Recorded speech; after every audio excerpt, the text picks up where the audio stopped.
আপনারা যারা কাজের বিষয়ে রাশিয়া আসবেন তাদের একমাত্র কনস্ট্রাকশন সেক্টর বাদে আপনাকে বাসার উপর একটা পরীক্ষা দিতে হবে। এটা 3 মাস পর অথবা 6 মাস পর দিতে হয়। তো এরকম অনেক আছে যারা বাসার মধ্যে বাসা পরীক্ষায় ফেল করে দেশে পাঠিয়ে দিছে কোম্পানি। তো আপনারা যারা রাশিয়াতে আসবেন কনস্ট্রাকশন কাজ বাদে অন্যান্য সেক্টরগুলো ফুড প্যাকেজিং বলেন বা বিভিন্ন কোম্পানির বিষয় বলেন, আপনাদের উচিত বাংলাদেশ থাকা অবস্থায় মানে যেই মিনিমাম যে এই ভাষার যে শব্দগুলো বা রিডিং পড়া বা ওয়ার্ডগুলো এগুলো একটু পড়ে আসা। অন্যথায় আপনার রাশিয়া আসলে এখানে দেখা যায় আপনার পরীক্ষায় ফেল করলে প্রবলেম। পরীক্ষাটা অনেক ইজি হয়, বাট আপনি যদি কিছুই না পারেন সেক্ষেত্রে তো সমস্যা। আপনি যদি চাইলে তো বাংলাদেশ থেকে শিখে আসতে পারতেন। এগুলো এজেন্সিরা বলে না, ওরা চায় না একটা প্রেশার দিতে যদি এই লোকটা বাইকা যায়।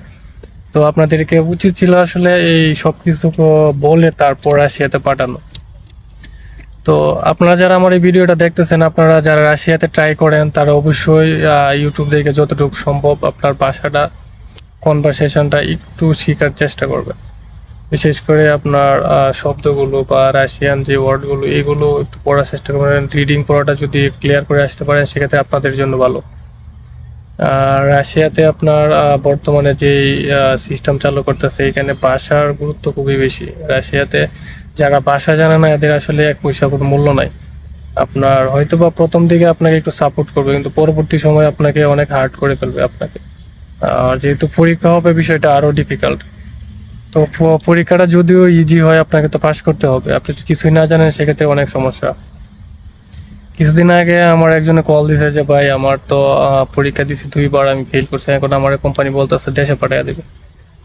তো এরকম হচ্ছে, অনেক লোকের দেশে পাঠিয়ে দিতেছে। তো আপনাদের উচিত আসলে বাংলাদেশে থাকা অবস্থায় ভাষাটা একটু চর্চা করা। পরীক্ষাটা অনেক ইজি ভাবে নেয় রাশিয়াতে ভাষার উপর। তো আপনারা যদি বাংলাদেশে থাকা অবস্থায় একটু চর্চা করেন তাহলে রাশিয়াতে আসার পরে এতটা প্রবলেম হওয়ার কথা না। আর এজেন্সিগুলো এখন বর্তমানে ভাষার উপরে অনেক জোর দিচ্ছে।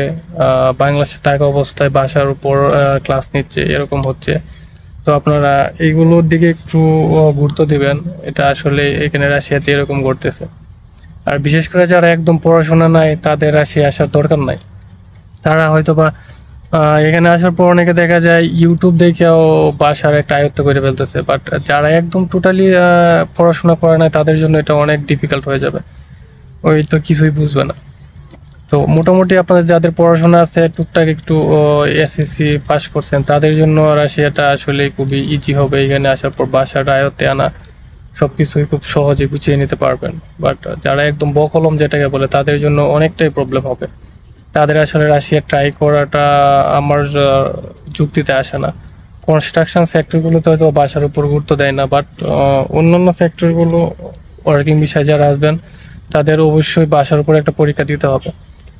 তো আবার আপনাদের যে কোম্পানিতে আসবেন ওই কোম্পানি থেকে আপনার টিচার নিয়োগ করে ওরা ক্লাস নেবে আপনাদের 3 মাস। দিনে ডিউটি করলে রাতে আপনাদের ক্লাস নেবে।